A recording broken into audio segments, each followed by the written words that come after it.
สวัสดีครับพี่FC ทุกท่านวันนี้มาพบกับแนวทางฮานอยของ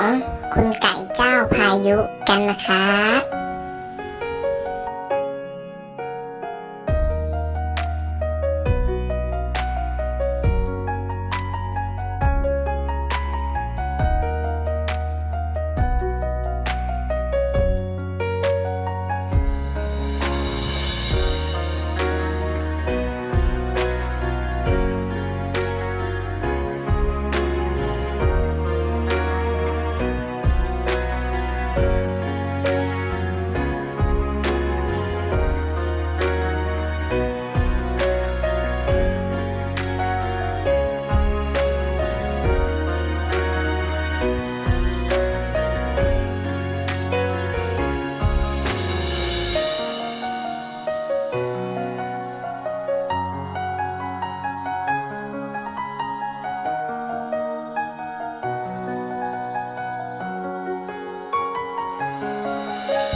ขอให้พี่FC ทุกท่านโชคดีกับแนวทางฮานอยวันนี้นะคะ